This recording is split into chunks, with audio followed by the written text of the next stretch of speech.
दाना पानी नइ हे घर म दाना पानी। दाना पानी नइ हे घर म दाना पानी। कइसे गुजरय कुंवार महिना, कइसे गुजरय कुंवार महिना। का बताई कहानी। दाना पानी नइ हे घर म दाना पानी। धान छटकत महिना लग जाही, धान छटकत महिना लग जाही। भूख पियास दिन कइसे पहाही, भूख पियास दिन कइसे पहाही।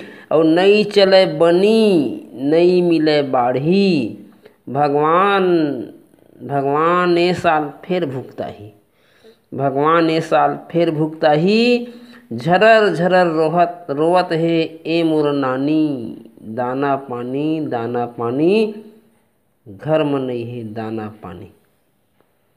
अषाढ़ म धान सिरागे अउ सावन भादो खाएन उक्ता ठेका कमाके। अषाढ़ म धान सिरागे अउ सावन भादो खाएन उक्ता ठेका कमाके। अउ खमखरहा के दिन मुश्किल म गुजरथे, खमखरहा के दिन मुश्किल म गुजरथे।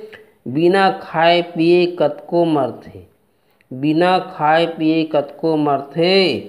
अउ कूदय पेट म चूहा, कूदय पेट म चूहा। हाय हाय परानी। दाना पानी घर म नइ हे दाना पानी। अउ कइसे गुजरय कुंवार के महिना। का बताई कहानी। बड़ा परेशानी हे भैया, बड़ा परेशानी हे। अउ मोर गरीब के भैया नइ हे कोई संगी। मोर गरीब के भैया नइ हे कोई संगी। अउ दशा ल देख के आवय हँसी, दशा ल देख के आवय हँसी। अउ भगवान के घलो नइ हे मेहरबानी, भगवान के घलो नइ हे मेहरबानी। अउ कइसे गुजरय कुंवार के महिना। का बताई कहानी। तो ये तो हुई भैया गरीबी के बारे में एक ठीक कविता। कतका परेशानी है आदमी का, एला जिन परेशान है वही आदमी का पता है। दूसरा का जानी ये परेशानी और गरीबी का होथे। नमस्कार।